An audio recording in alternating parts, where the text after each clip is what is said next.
I open the fridge. Rule to everybody out there, don't open the fridge.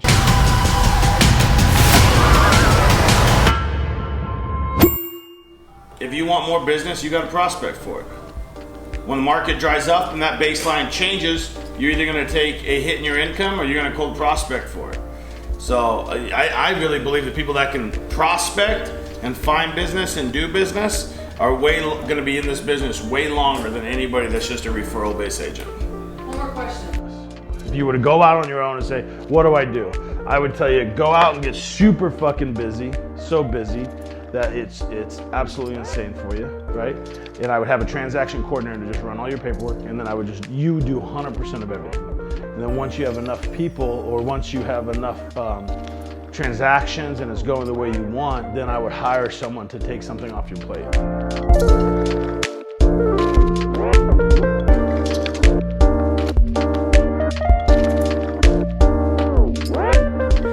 And so, like, we are seeing homes sit on the market for substantially a longer duration. Are you using that other agent? And so we'll just try to take a peek and price it the best we can, and just kind of be patient with how the market's shifting. What's your email, bro? I'll send you some houses. I'll send you some land, and I'll send you some houses to look at. I'll send it to you in a text message. Okay, cool. What am I doing? Bills, Dolphins, Patriots, Jets, Giants, Cards, Rams, Niners, Seahawks. Our division's fucking tough, dude. Not the Seahawks this year, though. Seahawks will always be challenging. Oh, never mind. I forgot. I'm not in football mode yet. House. And then I want it to be kind of, I don't want it to be real pitchy. I kind of want it to be real organic like that. Like, listen, I don't know if you're interested or not, but they asked me to come here. And I also want to, I want to do some trainings around some of the take back stuff that Miguel was doing when he did that role play. So I did John Martinez's training when I first got into wholesaling. I went to a bunch of his seminars and stuff. So I think maybe we should teach on a little bit of that. Always staying one step back from your prospect. But you want to have conversations with him and set expectations. Yeah, he knows. So, like, would I have a problem at 710? No. Like, I don't have a problem listing high as long as expectations are there and they understand, hey, we might have to do price reductions. Like, what we're seeing is, though, homes are selling quick. So you're going to know pretty quick within 2 weekends if you should do a price reduction or not.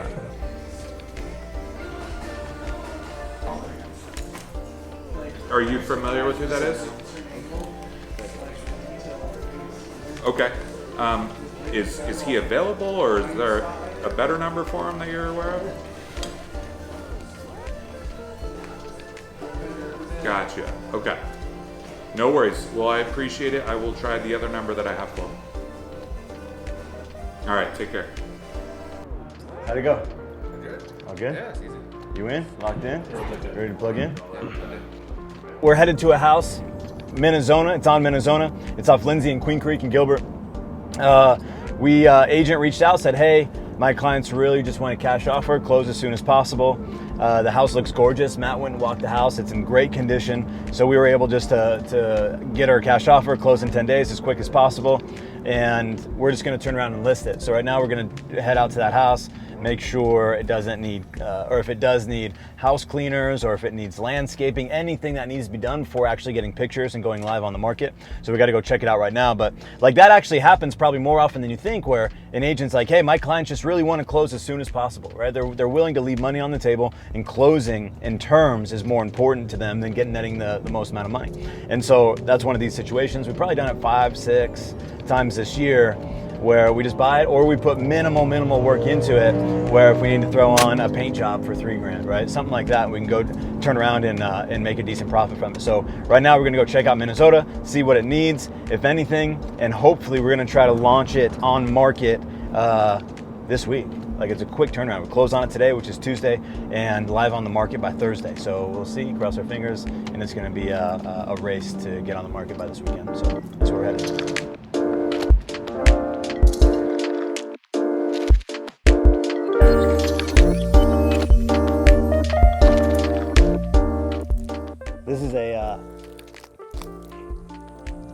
a sisu tree root underneath that, dude. You're gonna have sisus popping up all the time, bro. Those are destructive as hell.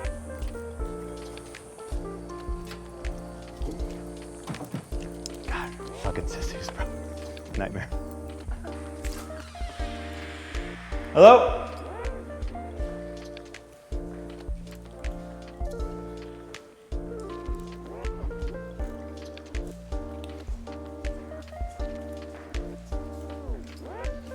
Probably shouldn't chew gum when I have a lav mic in. So this was originally listed at $575. So we're gonna try to fire sale it because we got it at a good number, the number we wanted. So we can just go and put it back on the market and hopefully sell it super quick because we don't want to hold it. All right, the longer we hold the property, the more holding costs we have. That cuts into our profits. So try to get this out and on to the next. Turn and burn, baby. Guys, we got a new listing coming up on Lindsay and Queen Creek. It's just over 1,800 square feet, 1,885. It's a 3-2. We should be listing around 500. So if you have someone looking in this area,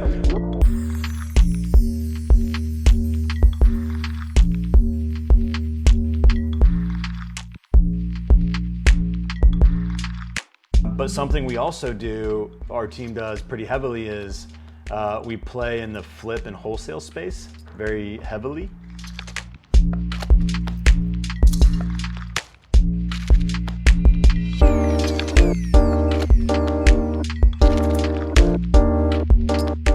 When you do the open house script, like you're not really going to have, like you're just going to run into a lot more people who are going to be super stern, and like there's no point because you're not going to convince someone who doesn't want to move unless they've already thought about moving, right? And so if they've thought about moving, they're going to give you some sort of inclination that they've thought about it. Guys, so every morning at 9 we role play and we talk about the importance of scripts, and I think scripts kind of get a bad rap. I used to have bad rap on scripts too because I thought, you know, I don't want to sound like a robot. But the important part about scripts is understanding how a conversation should go and flow, and you intake that, you memorize that, so then you can apply that to your own type of communicating, right? Your own words, your own personality, your own charisma, and then you can actually have a fluid conversation and understand where you start and what you want out of that conversation and the objective of having that conversation, rather than just kind of going through it with an unknown path and don't even know where to end. Now you have an actual baseline. You can have a real conversation, and so it's not really like you're a robot, right? It's just kind of a map on how to get there, and you choose how to get there, right? And so role playing and understanding it and going through the reps of hitting the scripts over and over and over and over and over again is super important, especially your first 12 months. So we encourage that. So that's what we do every day at 9 o'clock here, and that's what you just saw with one of our agents. So. Noon to 5. So what does your morning look like? They will have to go in the morning, that's what I'm saying. You don't tell me what to do. Let's be very clear. I'm just saying, should this get done, the morning is the time to get it done. That's all I'm saying. That's The way all you that- said it was like you were telling me like you were That's my wife. what I'm saying, You have to take out the garbage. and that's all that I'm saying. And I'm not saying anything else about who needs to do what. That's it. What's your morning look like? Can you work me in your morning? Say.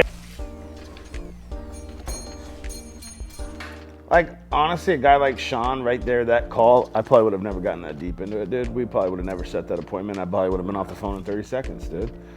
For role play, he made it go farther than it needed to, but honestly, a guy with that kind of attitude, we're probably gonna disqualify him and it's not gonna be a deal. If I had to be real honest, like, cause as soon as I hit him in the eyes with that first comment, Sean played along because we're role playing and let me go deeper, but he probably would have been a dick and hung up on me as soon as I was fucking aggressive. So it's not like a real call per se, but it helps us get the reps in, you know? So that's probably what would have really happened on a call like that. And that's okay, it's on to the next. She's archaic. Your mom old as fuck, she ain't getting nothing done. I'm don't get me wrong, it's still smashed. But like the problem is when you abandon everything else and you go just MLS, you're not building a business, dude.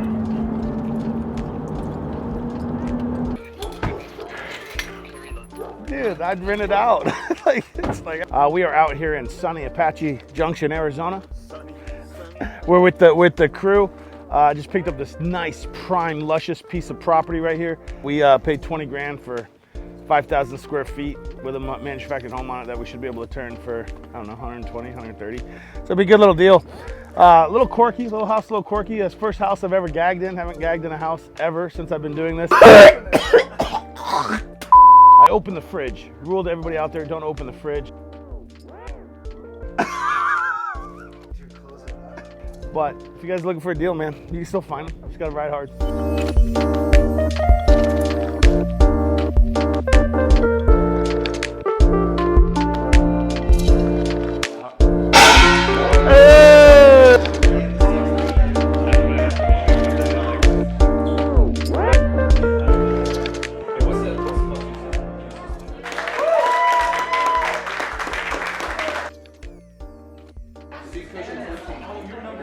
This is how we sell a lot of real estate, but becoming closer as a team.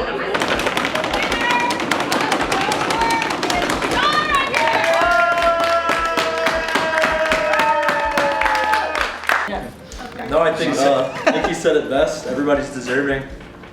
But since we started Elite, I think that was the best thing in the world. I was doing real estate, but not like the right way ever. I have ups and downs, and now I feel like doing all this consistent activity has really just made the last couple of months amazing. Because the beginning of my year was shit. I was bad spot, and it's been great. So thank you guys. When we're sitting here and we're ready to give up on the day, or we're having a rough day, or we're feeling sorry for ourselves, or we're the victims of whatever's going on, like, remember just to keep moving forward and to continue to build our skill sets and really chase what we're after. Everybody's in a situation, right? It just depends on what situation you're in. It's either a good one, positive one, negative one. Life is life. It just flows with what you're doing. Like where you're putting your activity.